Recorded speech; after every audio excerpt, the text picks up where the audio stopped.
bienvenue à toutes et à tous pour ce dernier webinaire régional que vous propose la CPME Normandie. Donc aujourd'hui,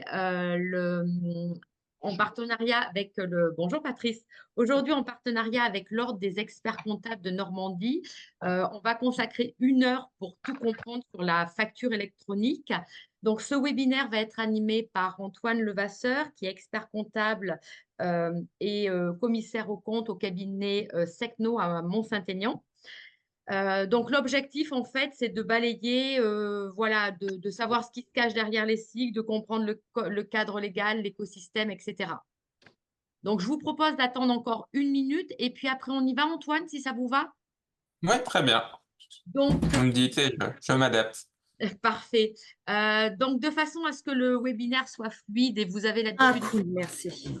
je vous demanderai à toutes et à tous de couper vos micros et puis de poser vos questions sur le chat. Et en fait, et comme d'habitude, en fin d'intervention d'Antoine, en fait, on reprendra au fur et à mesure vos questions. Voilà. On attend encore une petite minute et après, je pense qu'on y va. Hop, je regardais la salle d'attente.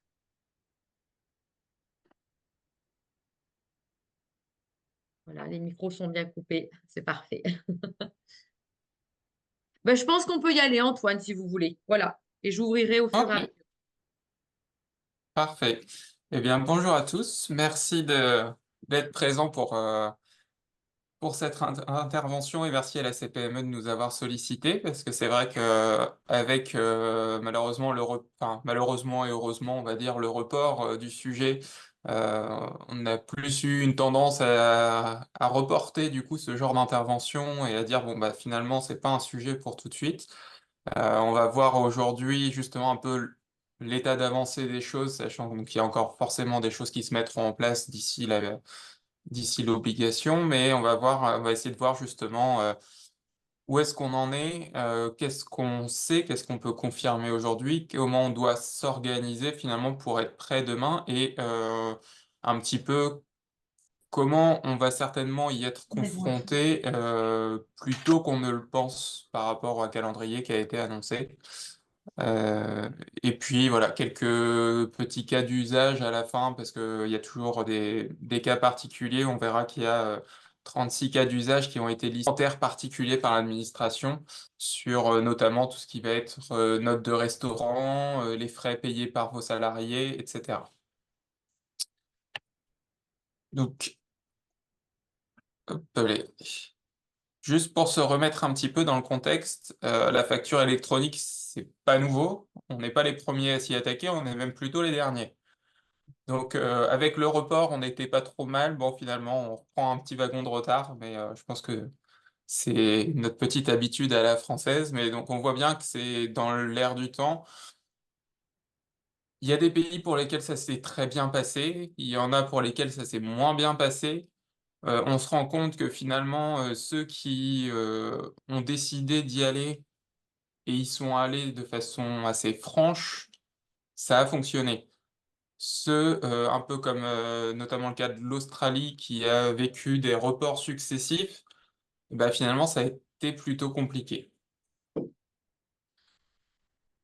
L'objectif pour l'État, le premier et le principal objectif, ça reste la lutte contre la fraude à la TVA. L'objectif derrière la facture électronique, c'est que l'État collecte toutes les informations des relations, notamment B2B, et donc les informations de TVA collectée et TVA déductible. Donc derrière, c'est forcément une étape de plus vers la limite de la fraude à la TVA, puisque ils auront les informations en temps réel ou presque. Diminuer les coûts déclaratifs, bon bah ça c'est, ils essayent de nous vendre un petit peu les choses en disant que bah, comme l'information sera en temps réel, on va pouvoir automatiser les process. Euh, les coûts et délais de paiement, donc là, c'est parce qu'on va le voir tout à l'heure, il y a derrière la facture électronique une obligation aussi parfois de remonter des données de paiement. Et donc là, il nous le présente en fait comme justement un avantage pour les PME face aux grandes entreprises qui auraient des délais de paiement, qui auraient tendance à avoir des délais de paiement à rallonge. Donc, ils l'inscrivent un peu dans ce process-là. Et puis, bon, la connaissance en temps réel de l'activité, là, c'est pour la partie statistique de l'État. Sur les bénéfices pour nous, les entreprises, qu'est-ce qu'ils nous annoncent? C'est du gain de temps sur le traitement des factures. Bon, ça, pour vos services internes, oui. Pour les cabinets comptables comme nous, forcément. Euh, mais c'est vraiment, voilà, on fait un pas de plus vers l'automatisation et surtout, finalement, vers, quand il parle de pilotage d'activité de trésorerie, bah, c'est surtout la partie, on va collecter encore plus de données. On parle de data tout le temps, bah là, on va la collecter de façon automatique, sans interprétation et sans biais de reconnaissance. Pour le plan aujourd'hui, alors j'ai indiqué trois parties principales, puisque la quatrième, ce sont les petits cas pratiques identifiés. Donc c'est vraiment revenir très rapidement sur le cadre légal. Alors je vous cache pas qu'au fait, aujourd'hui, nous, sur les interventions qu'on peut faire à l'ordre, parce que c'est vrai que je me suis même pas présenté, pardon. Donc Antoine Levasseur, expert comptable commissaire aux comptes à la SECNO à Mont-Saint-Aignan. Je fais partie des experts comptables qui ont animé les formations de sensibilisation justement à la facture électronique, nous, au sein de l'ordre, auprès de des cabinets, que ce soit des experts comptables ou des collaborateurs. Et donc, c'est dans ce cadre-là que j'ai été sollicité pour intervenir aujourd'hui. Euh, et donc, je m'appuie là aujourd'hui sur cette présentation-là pour tout vous dire. C'est quand même une présentation donc, que j'ai retravaillée, mais nous, on fait une formation d'une demi-journée là-dessus. On est sur 4 heures de formation. J'ai essayé de condenser un maximum pour rentrer dans les 45 minutes aujourd'hui. J'espère avoir condensé suffisamment. Et donc, le cadre légal, on va essayer de passer assez vite là-dessus. C'est pas ce qui va nous intéresser le plus. On va s'attarder un peu plus quand même sur les données transmises et le format, qu'est-ce que c'est? On entend tout le temps du coup la facture X, qu'est-ce que c'est concrètement? Donc on va essayer de revenir là-dessus. Et puis l'écosystème, qui sont les intervenants et comment le schéma de transmission va se mettre en place ensuite. Et donc on finira par des petits cas pratiques. Alors, le cadre légal. Juste une petite frise chronologique pour vous montrer que finalement, c'est l'aboutissement d'un processus au niveau européen qui a commencé en 2006 avec le système commun de TVA. Euh, donc on a progressé donc pendant 10 ans, rien de plus. Après, ça a continué à évoluer jusqu'à aujourd'hui où, avec le décalage, on va arriver sur des obligations en 2026, septembre 2026, septembre 2027. Donc, au 1er septembre 2026, qu'est-ce qui va se passer? Les grandes entreprises et les ETI auront l'obligation d'émettre leur facturation en facture électronique. Ce qui veut dire que toutes les entreprises, donc y compris TPE, PME, auront l'obligation de réceptionner ces factures. Donc ça veut dire que même si vous n'avez pas l'obligation d'émettre, votre environnement, on va le voir après sur la transmission des flux, doit être adapté à la réception des factures émises par les grandes entreprises et ETI. Quand on parle des grandes entreprises et ETI, vous aurez tous, de toute façon, vous serez tous concernés par les factures EDF, Engie, Orange et compagnie, à minima. Et au 1er septembre 2027, on a donc les TPE et PME qui auront l'obligation d'émission en plus de l'obligation de réception. Par rapport à ce calendrier, où est-ce qu'on en est aujourd'hui? On va revenir tout à l'heure sur ce que c'est une PDP.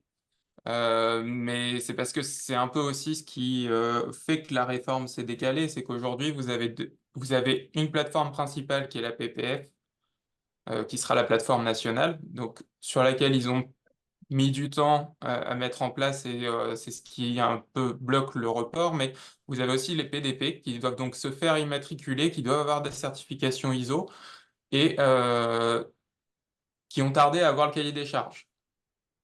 Donc aujourd'hui, où est-ce qu'on en est? Printemps 2023, ouverture du service d'immatriculation, sauf que le temps d'avoir les certifications, vu que le cahier des charges venait de tomber, en gros, ils ont déposé les dossiers plutôt depuis la rentrée 2023, septembre 2023.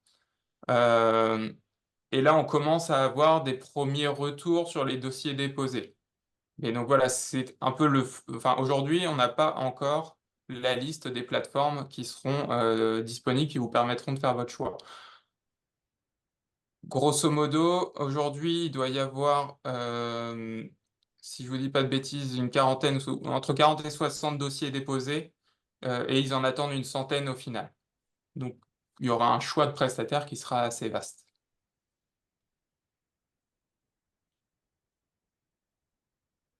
Quand on parle de facture électronique, qui va être concerné?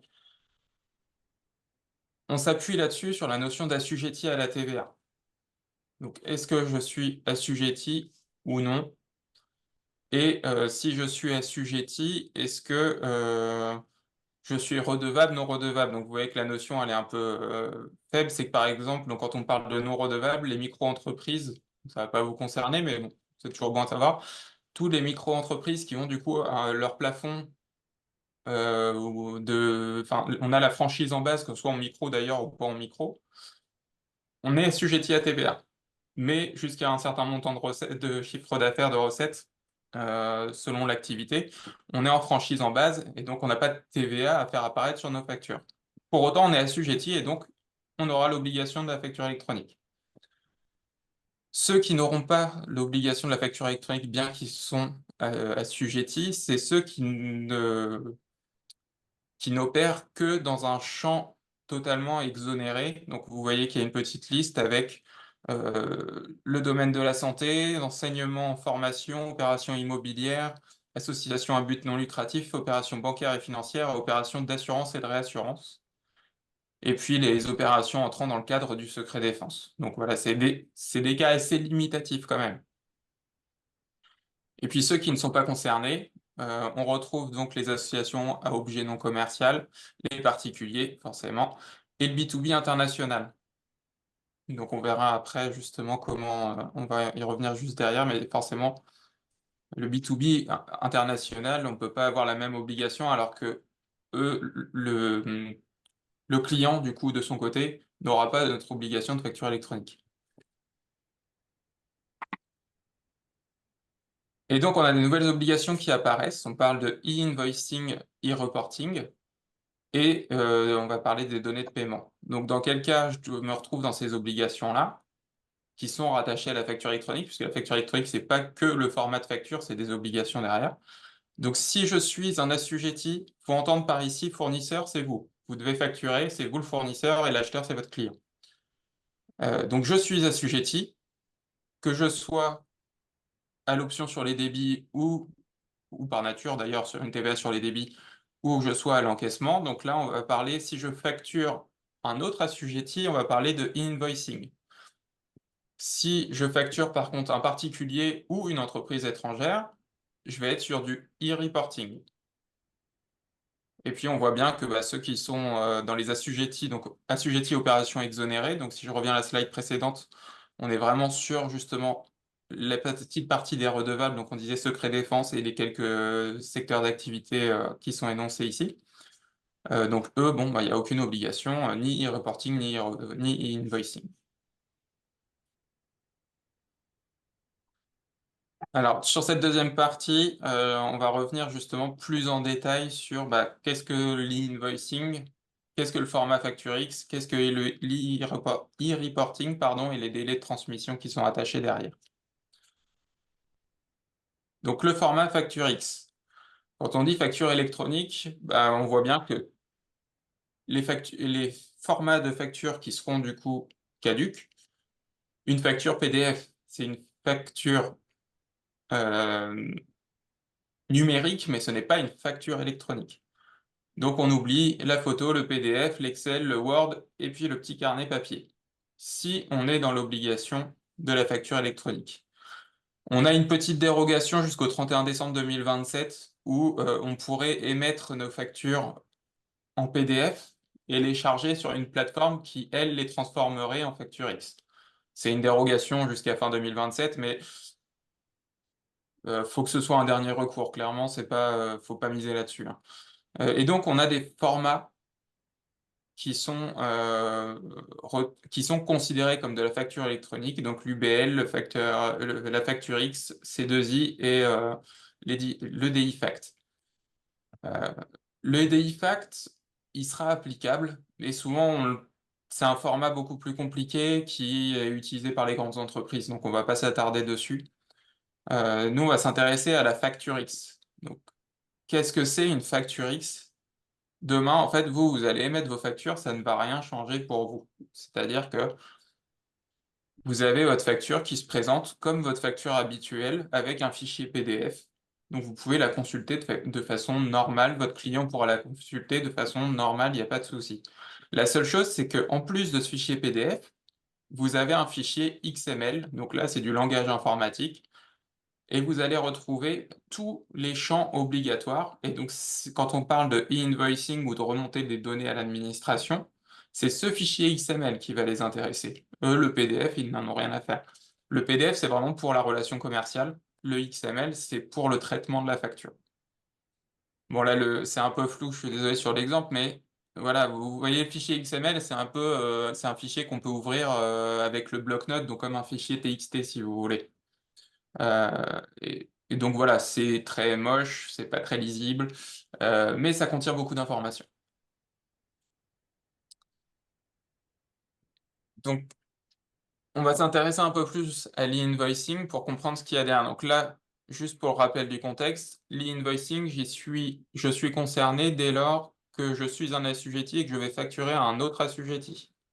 Donc là, on est vraiment sur de la relation B2B française. Et donc l'e-invoicing, voilà.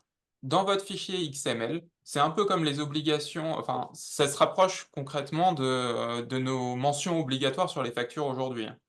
Mais donc dans votre fichier XML, vous aurez vos mentions obligatoires, et donc il y aura 26 champs d'informations obligatoires dès le départ. Vous voyez, il y a toute une liste qui est assez importante. On retrouve, alors c'est des choses très simples qu'on retrouve déjà aujourd'hui sur les factures pour la plupart, hein. Mais vous retrouvez bien votre sirène, le numéro de TVA intracommunautaire, le pays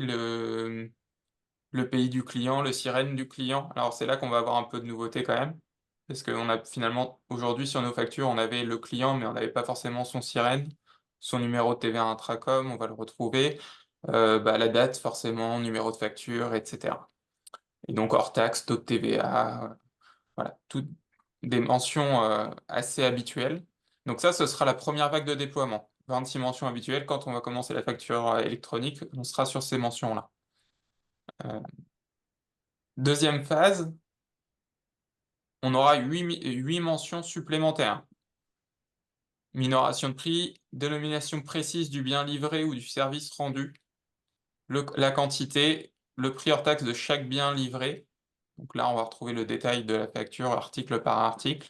Adresse de livraison, date de facture rectifiée en cas d'une émission de facture rectificative. Ça, on pourra revenir dessus, mais je crois que je ne l'ai pas mis dans les slides, cette partie-là. C'est en fait quand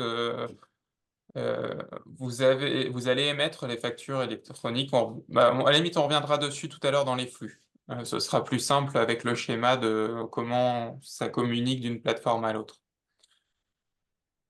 Donc là, ce sera des mentions supplémentaires. Et l'e-invoicing, c'est des remontées d'informations à l'administration fiscale tous les jours.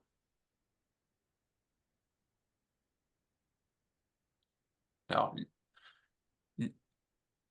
on verra après justement avec les plateformes tout l'enjeu d'automatiser les choses, évidemment.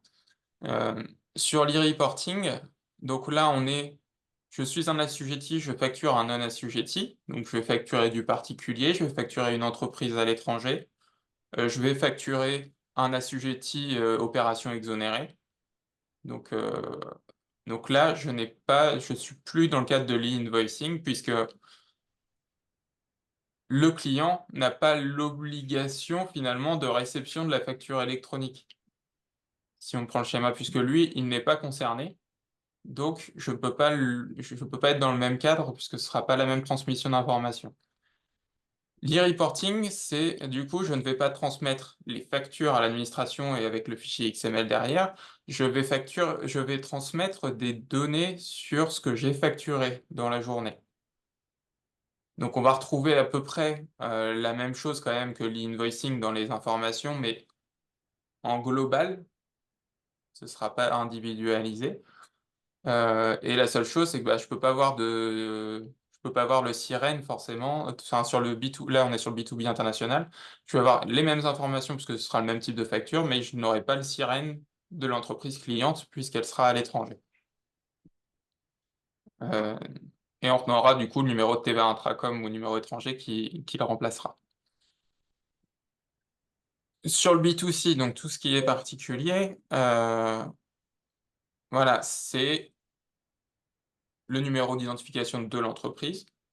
Donc ça, c'est assez simple. La période au titre de laquelle on transmet l'information, on va le voir après dans le calendrier de remontée. Euh, si on a une option pour la TVA sur les débits, la catégorie de transaction. Donc dans ce que j'ai vendu, puisque là on parle d'un flux d'informations sur une période donnée, bah, mes livraisons de biens, mes prestations de services, etc. Et pareil, on retrouve le hors-taxe, la TVA, la devise, euh, etc. Et donc là, on est sur des dates de dépôt. Tout à l'heure, l'invoicing, je vous disais, c'est des remontées tous les jours d'informations. Là, ça dépend de votre régime de TVA. Si vous êtes au régime réel normal mensuel de déclaration de TVA, vous aurez 3 dépôts de e-reporting par mois. On en revient à la notion à l'obligation d'automatiser ces remontées d'informations. Vous imaginez bien que ce soit votre cabinet comptable ou vos services en interne, avoir 3 remontées dans le mois, vous n'avez plus le droit d'être absent. Donc là, ce sera un vrai enjeu d'avoir un écosystème qui soit bien interfacé, bien automatisé et bien connecté d'un outil à l'autre. Si vous êtes en régime trimestriel de TVA, vous aurez un dépôt par mois, le 10 du mois suivant. Pour le régime simplifié, donc la TVA, les entreprises qui seraient en TVA annuelle, donc c'est tous les mois, mais entre le 25 et 30 du mois suivant. Et puis si on est en franchise de TVA, bah, c'est tous les 2 mois, entre le 25 et 30 du mois suivant. Les données de paiement. Je vous ai remis ici le petit schéma. Donc on voit que ça ne concerne que les assujettis prestations de services. On n'oublie pas que le premier objectif de la facture électronique, c'est de lutter contre la fraude à la TVA. Donc forcément, si on veut parler de TVA exigible, bah, pour les prestations de services, il faut qu'on ait l'information du paiement. Et donc les données de paiement, ce sera de transmettre donc toujours le numéro de l'entreprise, la période au titre de laquelle on fait remonter l'information de paiement, les dates d'encaissement effectives, le montant encaissé par taux de TVA. Et s'il y a des opérations donnant lieu à facture, puisqu'on peut être soit en invoicing, soit en e-reporting avec les données de paiement, euh, on aura du coup les numéros de facture qui seront attachés.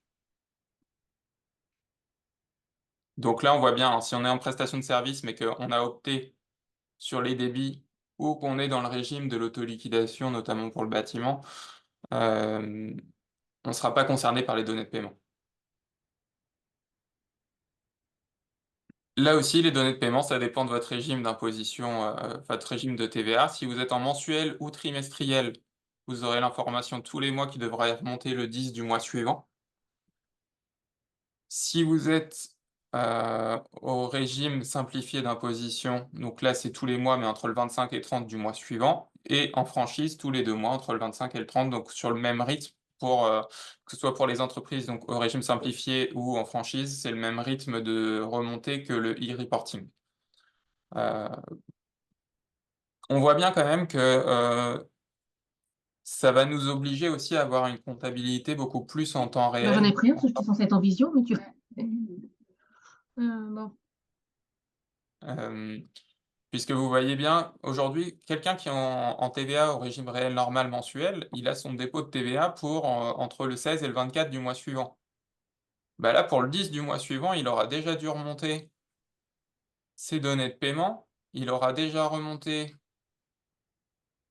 ces 3 informations de e-reporting, et puis il aura de toute façon fait son invoicing tous les jours. Donc ça veut dire que là, on est bien sur une automatisation au maximum de la comptabilité et donc de la remontée d'informations.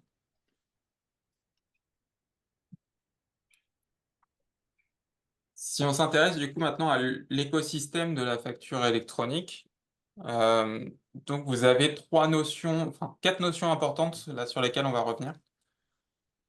Vous avez le PPF, donc le portail public, pour ceux qui fonctionnent déjà avec Chorus Pro notamment. C'est un peu le même schéma. La PPF va remplacer le Chorus. Mais donc, du coup, c'est un peu le même schéma de dire, en fait, voilà, on a une plateforme nationale qui récupère les informations. On a donc nos entreprises, et puis entre nos entreprises et le PPF, on va avoir 3 acteurs possibles. On peut avoir donc ce qu'ils appellent les OD, vous voyez avec des points d'interrogation juste à côté des entreprises. On a les PDP, et vous avez en jaune au milieu le petit contact là. Donc on va parler de l'annuaire. Et donc on voit que sur les flux, euh, je vais revenir sur le schéma juste après, je vous montre d'abord du coup ce qui se cache derrière ces termes-là. On a les OD, donc les opérateurs de dématérialisation non partenaires. Ça, c'est tous vos prestataires informatiques, de facturation notamment, qui savent gérer le format FactureX. Donc, ils savent émettre vos factures au bon format, ils savent réceptionner et traiter dans la partie pré-compta les factures X qu'ils pourraient recevoir, mais ils ne se sont pas fait immatriculer en tant que PDP. Donc, ils ne sont pas allés jusqu'au bout de la démarche parce que ça nécessitait trop d'investissement en matière de sécurité informatique, de structure réseau, etc. Donc ça, c'est vraiment plus vos logiciels, vos solutions que vous utilisez peut-être déjà, euh, qui vont communiquer donc après avec les PDP. Les opérateurs de dématérialisation ne peuvent pas communiquer J'arrive pas à mettre le son, pas votre besoin d'être facture. tranquille. On revient juste sur le schéma Hein? au-dessus. Ça y est, mais Euh, j'ai pas le son. Bon, c'est pas grave, écoute. Il y aura peut-être un Carole, il y aura peut-être un replay, Carole, sinon tant s'il pis, te hein. plaît, est-ce que tu peux couper ton micro? Tu interfères, merci. Non, mais le son est bon, hein. Hein? Non. Mer- Carole, est-ce que tu peux couper Non, je ton vois micro, pas. s'il te plaît? Tu interfères. Merci. Non, pourtant, parce que là, elle est bien, le son est bon, hein. donc, Bon, si on alors, revient C'est juste bien, aux hein. OD, donc vous les voyez Ah, moi, j'ai ici. encore fait une connerie. Non, Et donc, l'opérateur de dématérialisation, comme il ne s'est pas fait immatriculer, il n'a pas montré les obligations de matière de sécurité informatique notamment, il ne pourra jamais communiquer directement avec la plateforme nationale. Et il ne pourra pas transmettre votre facture à votre client directement. Parce que la facture électronique, il ne faut pas oublier que c'est pas juste une facture dématérialisée et je l'envoie par mail. Ça, c'est terminé. C'est que du flux automatisé de communication entre les différentes plateformes. Euh, donc voilà, vos OD, c'est vraiment, ça peut être votre outil de facturation, mais du coup, il aura nécessairement besoin de passer par une PDP ou par le portail, ou par le portail national pour que la facture arrive jusqu'à votre client. La PDP, donc la plateforme de dématérialisation partenaire, donc là, ça va être les principaux partenaires qu'on va avoir. Le but étant, comme vous ne pouvez pas envoyer en direct vos factures ou les recevoir en direct, la PDP, en fait, va faire un rôle de tampon entre vous. Donc, c'est-à-dire que vous transmettez votre facture à votre PDP, donc soit parce que votre logiciel de facturation est lui-même PDP, hein, soit vous passez par votre opérateur dématérialisé. Euh, et donc, vous allez envoyer à la PDP qui va transmettre la facture et surtout les données donc, de e-invoicing et reporting à l'administration, à la plateforme nationale, mais qui, dans le même temps, elle, a accès à l'annuaire. Donc, elle va savoir, par rapport aux données de votre facture, elle va accéder à l'annuaire pour savoir quel PDP est utilisé par votre client pour qu'il reçoive en direct la facture. C'est un peu abstrait comme ça, parce que pour l'instant, on le voit pas, mais aujourd'hui, vous avez des opérateurs. Nous, par exemple, sur tout ce qui est dématérialisation de factures d'achat, on utilise une plateforme qui s'appelle Use. Ça nous permet d'avoir une ossérisation des factures d'achat et donc d'importer en comptabilité. Use sera PDP. Et ben, ça veut dire que demain, mes clients, on va déclarer à l'annuaire que leur PDP de réception des factures, c'est Use. Et donc, dès que quelqu'un va leur facturer, en fait, ils vont recevoir leur facture directement dans Use, sans passer par mail, sans passer par un envoi papier ou quoi que ce soit. Ce sera des collectes en temps réel. Aujourd'hui, ça peut déjà fonctionner. En fait, les outils sont déjà opérationnels pour beaucoup, hein. On a, par exemple, nous, je sais qu'on utilise aussi un logiciel comptable qui s'appelle PennyLane, qui émet déjà en facture X. Ils sont déjà adaptés. Et si, par exemple, nous, au cabinet, on fait notre facture sur PennyLane, notre client dont on tient la compta, bah, il est sur PennyLane aussi, par exemple. Bah, du coup, dès qu'on émet la facture, en fait, elle est déjà elle est en instantané, en quasi instantané dans la comptabilité de notre client. Et inversement. Donc là, on a l'impression que, voilà, que ça fait un peu usine à gaz quand même tout ça. Mais faut bien voir que le but, c'est de l'instantanéité. Ça, en fait, nous, on va pas le voir. Il faut juste que notre écosystème informatique soit adapté à ce schéma de fonctionnement. Quand je disais tout à l'heure qu'on peut être concerné par la facture électronique plus tôt qu'on ne le pense, on voyait que de toute façon, il faut que pour septembre 2026, on soit équipé pour la réception des factures. Donc ça veut dire qu'il faut qu'on ait déjà notre PDP qui va collecter nos factures pour nous.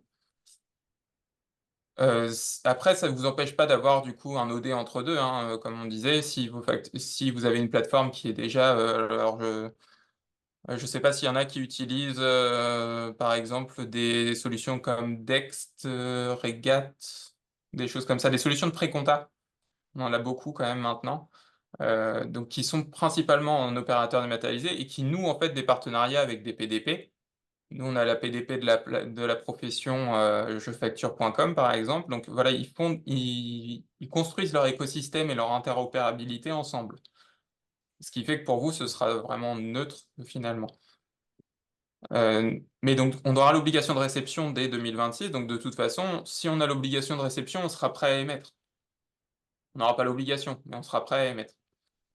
Et puis, bah, nos clients, ils seront aussi équipés. Et si vous avez dans vos clients quelqu'un qui, justement, lui, est déjà dans l'obligation, tout son écosystème informatique et toutes ses procédures internes de collecte des factures, de traitement des factures d'achat vont être adaptées à la facture électronique.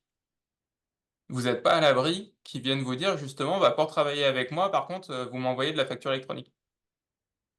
Donc vous n'aurez pas l'obligation d'e-invoicing, d'e-reporting, etc.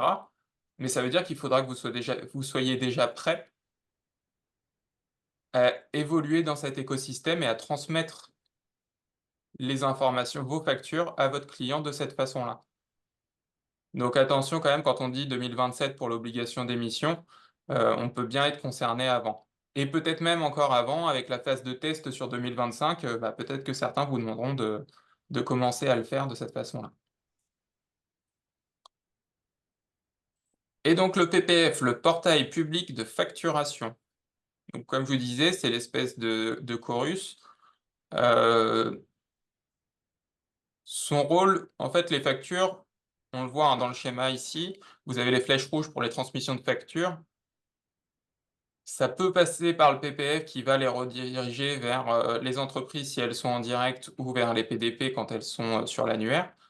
Mais ce qui l'intéresse surtout, c'est la transmission des données extraites des factures, donc l'e-invoicing, puisque c'est ça qu'il va transmettre à l'administration fiscale, et les données d'e-reporting.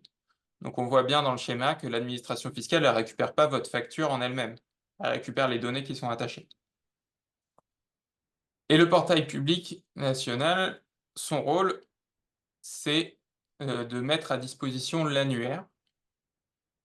Et l'annuaire, il sera alimenté par les PDP directement. C'est que demain, vous choisissez votre PDP, et ben, elle va se signaler au portail public, au PPF, pour lui dire, concernant telle entreprise, les factures de vente passeront par ma PDP. Et peut-être que vous en aurez 2 PDP, une pour vos factures de vente, une pour vos factures d'achat. Ça, c'est possible. Donc voilà pour les acteurs que vous allez rencontrer dans tout ça. Donc, je vous ai remis un peu de détails sur l'OD, comment il va facturer. Je vous laisserai prendre connaissance du support après, peut-être plus en détail là-dessus. Et donc le choix de plateforme, est-ce que je passe par le portail public de facturation, est-ce que je passe par une PDP? L'avantage du portail public, il est gratuit, hein. Il sera gratuit pour tout le monde, alors que la PDP, forcément, ce sera un service payant. Par contre, l'inconvénient de passer en direct par le portail public, c'est que ça vous oblige à faire à intervenir vous-même en fait pour aller récupérer les informations, c'est pas automatisé. L'avantage du coup d'avoir votre PDP, c'est pour ça qu'on on sera tous avec des PDP quasiment, hors peut-être les grandes entreprises, mais nous dans les TPE, PME, il faudra avoir une PDP pour qu'elle fasse ce travail à notre place. Et donc elle va permettre de mettre à jour l'annuaire, d'interroger l'annuaire pour savoir du coup à qui j'envoie la facture en direct, pour fluidifier. Et puis après, il y aura des services supplémentaires. Donc, quelle est la valeur ajoutée des PDP? Donc, c'est des formats de facture supplémentaires. En plus de la facture X, ils peuvent vous proposer d'émettre votre facture sous un format UBL, C2I ou EDI Fact. Donc ça, c'est si vous avez un client qui vous exige un de ces formats-là, qui sont dans l'obligation de facture électronique, hein. C'est vrai que nous, le format principal retenu, encore une fois, c'est le facture X. Peut-être que demain, une grande entreprise va vous demander de l'EDI Fact sur un marché public, peut-être, ou je ne sais pas.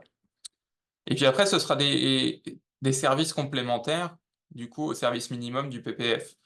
Vous allez avoir en plus les transmissions, du coup, en direct de vos factures, l'ossérisation pour une meilleure automatisation, justement, des flux dans vos comptas.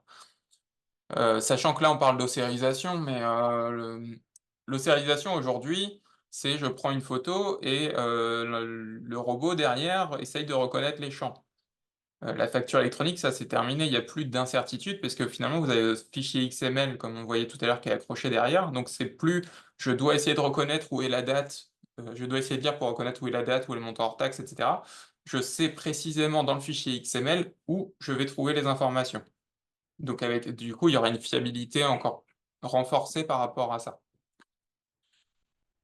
Vous pourrez gérer des statuts de facture aussi. Donc finalement, tous vos process, par exemple, de validation de la facture, ils seront intégrés dans le PDP. Donc finalement, aujourd'hui, plutôt que de passer d'un bureau à l'autre pour faire les différentes validations, la contrôle du compte commande, etc., vous le ferez de façon dématérialisée sur la PDP directement, pour arriver jusqu'au bon pour paiement, et vous pourrez payer des factures directement.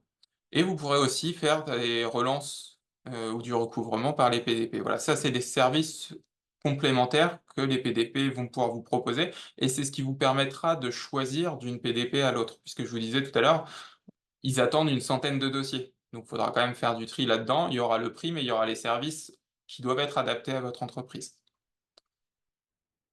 Et donc gestion intégrée des processus d'achat et de vente, donc c'est ça, c'est vraiment les différentes étapes de vie de la facture.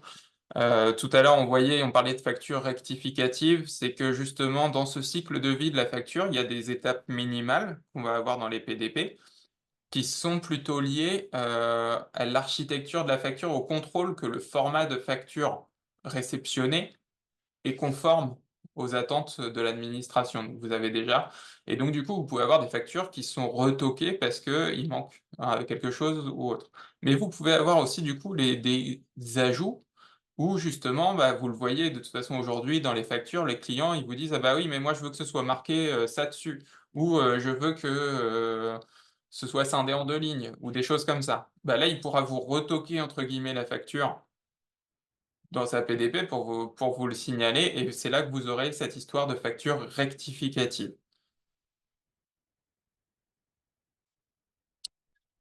Donc voilà, pour l'annuaire, comme on était sur les notions, donc les 4 notions principales, OD, PDP, PPF et donc l'annuaire. Donc c'est vraiment les comptes de réception de factures que vous allez avoir.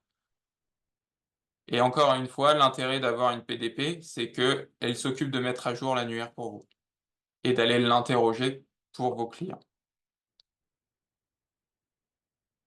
J'ai pas fait attention, oh, au niveau du timing, ça va. Donc quelques cas pratiques spécifiques, c'est ce que je vous disais. L'administration a déjà anticipé certaines questions à se dire bah, comment on va faire pour ci ou ça. Et donc elle a listé 36 cas de figure particuliers sur lesquels elle se positionne à dire bah, qu'est-ce que vous devrez faire. On a le cas notamment, là on va revenir un peu sur la partie note de restaurant ou facture payée par un tiers. Donc les frais que vos salariés vont payer et que vous leur remboursez après. Donc comment on gère ces cas de figure-là? Et je sais qu'il y a notamment aussi les tickets de péage, les acomptes, voilà. Il y a pas mal de choses, faut pas hésiter à aller voir. Euh, Nous, à l'ordre, on a aussi justement des plaquettes d'informations sur différents cas de figure, donc faut pas hésiter à solliciter votre expert comptable là-dessus. On est là pour ça aussi. Si on prend justement les factures de frais, donc là, vraiment, c'est pas, le salarié n'utilise pas la carte de l'entreprise, hein. Il paye à titre personnel et se fait rembourser ensuite. Donc c'est là qu'on va parler de notion de tiers payeur. Soit c'est une opération qui nécessite une facture, auquel cas il faut bien que la facture soit au nom de l'entreprise, pour qu'il y ait toutes les mentions qu'on a vues tout à l'heure, et on rentre dans le cadre de l'e-invoicing, et c'est juste que dans la donnée de paiement, on renseignera que c'est payé par un tiers. Si par contre c'est justement un ticket de restaurant ou autre, bah, on n'a pas de facture au nom de l'entreprise, ou la facture est au nom du salarié. Bah là, on sera plus dans l'obligation d'e-invoicing, ça rentrera uniquement dans l'obligation de e-reporting, puisqu'on n'aura pas de facture attachée. Et là, en fait, dans ce cas de figure-là, on ne sera pas considéré comme du B2B, même si on rembourse le salarié, on sera sur un cadre de B2C.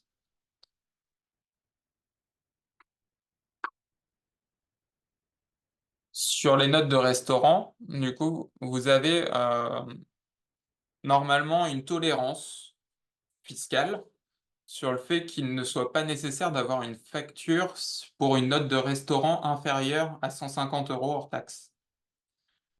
Cette tolérance, elle sera toujours applicable. C'est-à-dire que il suffira que vous ayez un ticket, que ce soit payé par l'entreprise ou pour vos salariés, c'est pareil. Donc juste le ticket, donc on est sur du e-reporting. On signalera dans le e-reporting, on remontera l'information qu'on a eu ces achats-là. Et dans le e-invoicing, si c'est au-dessus de 150 €, puisque là, il faudra que le restaurateur nous émette une facture au nom de l'entreprise.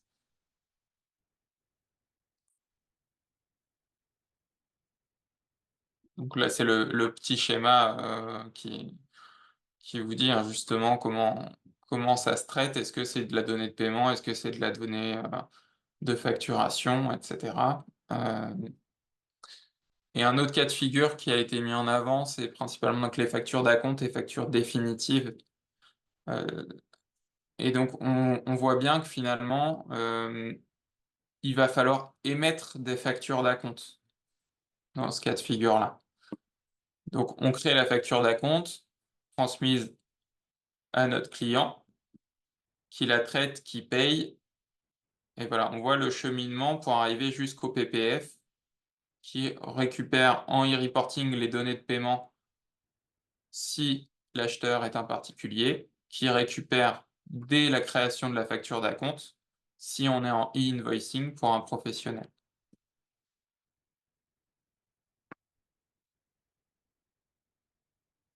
Donc là, voilà, vous retrouvez en détail. Donc le commerçant établit une facture d'acompte de 30% en indiquant les montants hors taxes et de TVA, ce qui travaille à la fois avec des particuliers et des professionnels. TVA exigible à l'encaissement de l'acompte, que ce soit livraison de biens ou prestation de services, hein, on a maintenant la même règle. Donc en e-reporting, bah, il va signaler la transaction si c'est un particulier. En invoicing, il va remonter sa facture directement. Par contre, même s'il est donc sur une livraison de biens qui est normalement une TVA sur les débits, puisque c'est un acompte, il y aura une mention de TVA exigible à l'encaissement, qui nécessitera donc de remonter la donnée de paiement. Et à la facture définitive, ben, on va retrouver un fonctionnement classique, de la base hors taxe, l'invoicing ou e-reporting si on est avec un particulier. Voilà pour 2 cas de figure, donc un peu particuliers.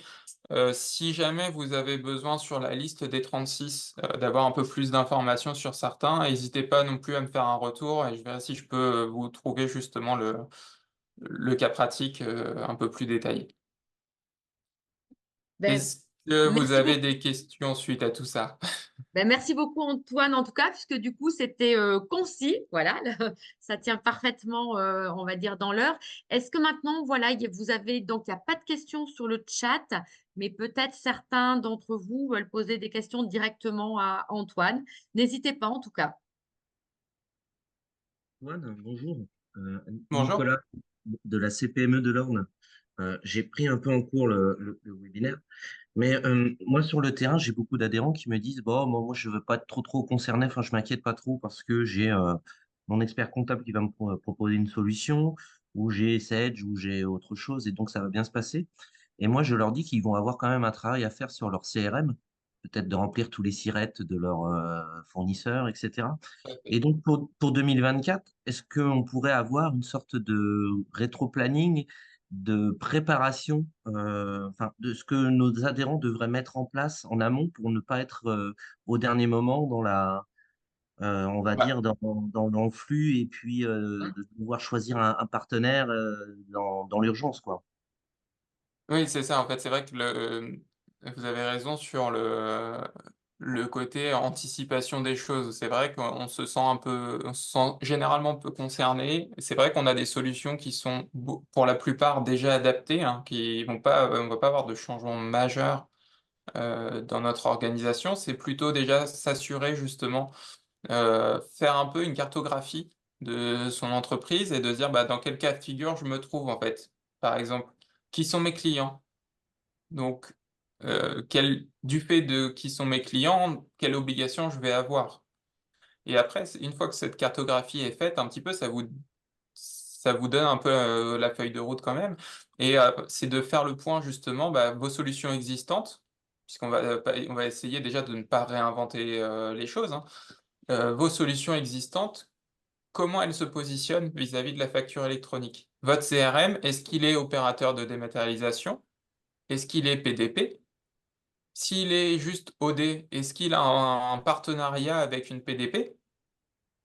Déjà d'office, parce que en fait, votre critère de choix, oui, il va y avoir beaucoup de plateformes, il va y avoir des prix différents, mais il va y avoir des services différents. Mais le premier critère que vous devez avoir, donc forcément, il faut que ça réponde à vos besoins, mais il faut surtout que vous privilégiez l'interopérabilité des outils. D'accord. Donc, si j'ai mon CRM qui est opérateur dématérialisé, mais que je veux travailler avec tel PDP, parce que c'est celle qui me correspond mieux en termes de tarifs ou de fonctionnalités, bah, il faut que je me pose la question, est-ce que mon CRM qui est OD peut travailler facilement, automatiquement, sans que j'ai besoin d'intervenir avec cette PDP ou pas? Si c'est pas le cas, bah, est-ce que je dois changer la PDP ou est-ce que je dois changer le CRM? Parce qu'on le voit avec toutes les obligations de remonter tous les jours pour l'e-invoicing, 3 fois par mois pour la plupart d'entre vous sur l'e-reporting et les données de paiement une fois par mois. Si il faut aller s'amuser à faire une manipulation à chaque remontée pour que ça communique bien entre l'opérateur de dématérialisation et la PDP, pour qu'après ça remonte au PPF, ça va être compliqué. Donc c'est vraiment de se dire, bah voilà, je cartographie qui sont mes clients, dans quel cas de figure je vais me retrouver déjà pour savoir quel va être mon rythme d'obligation, et puis bah, faire le tour déjà de mes outils existants. Comment ils se positionnent, avec qui ils travaillent, et ça va être déjà orienté. Je ne sais pas si ça répond à votre question Et ou ça pas répond complètement. à un premier niveau, mais enfin, bien sûr, merci. Et en deuxième niveau, est-ce qu'il y a je dirais, des réflexes à avoir dès maintenant, par exemple, comme je vous le disais, à récolter les sirettes des fournisseurs, à les collationner, à les mettre dans son CRM. Enfin, ils sont pas tous avec du Sage, par exemple. Je ne sais pas si Mhm. dans Sage c'est natif et c'est obligatoire. Voilà. Donc, est-ce que, par exemple, il y en a d'autres notions comme ça qui seraient obligatoires dans les futures factures électroniques et qui seraient déjà utiles de saisir en amont sur l'année Ah bah, 2020? oui, je dirais que de toute façon, dans ce que je vous ai présenté, vous avez l'intégralité justement des mentions obligatoires des factures Je m'excuse. qui seront, enfin en tout cas des mentions qui seront remontées par l'e-invoicing. C'est cette partie qui va être la plus contraignante. Donc dès lors que vous vous assurez d'avoir ces informations-là dans vos fiches clients, vous serez opérationnel. Donc c'est sûr que ce travail de recensement, il peut déjà être fait si justement on a tendance à créer les fiches clients en mettant juste le nom, l'adresse. Bah oui, il va peut-être falloir aller plus loin, revérifier qu'on ait bien les sirènes, les numéros de TVA intracommunautaires, etc. Ouais. Donc, nous, on peut évangéliser nos adhérents sur cette thématique-là. Oui, Bon, oui, oui, bien sûr. Mais après, attention quand même à un point, c'est que il faut que ce soit fait un peu en parallèle avec le choix des outils. C'est-à-dire que si en fait ça vous amène demain à changer d'outil, faut quand même s'assurer que tout ce travail de recensement que vous allez faire, enfin que vos adhérents vont faire, ils puissent le faire muter dans le nouvel outil, qu'ils soient pas obligés de recommencer derrière. alors, dernière question pour ma part. Ça veut dire que si un conseil, ce serait peut-être de leur préconiser de mettre ça dans un fichier Excel qui pourrait être Bah, euh, ou en tout cas, uploadé. de s'assurer, s'ils le font dans leur outil, ça c'est pas un souci, mais de Ouais. s'assurer que justement ils pourraient l'exporter par exemple sur de l'Excel pour avoir une base de données qu'on pourrait réimporter par ailleurs s'ils changent d'outil. Ok, top. Merci beaucoup. Voilà, c'est juste s'assurer de ça pour vraiment éviter de refaire le travail une deuxième fois. Merci. Moi, j'aurais une question concernant Chorus. Oui. Vous parliez tout à l'heure des différents modes opératoires. Dans l'avenir, est-ce que Chorus sera toujours opérationnel ou pas? Non, aujourd'hui, Chorus devrait être intégré dans le PPF directement. D'accord, Il n'y aura plus qu'une seule plateforme, que vous soyez du coup sur du marché public ou non. d'accord. Merci. De rien. Une autre question peut-être?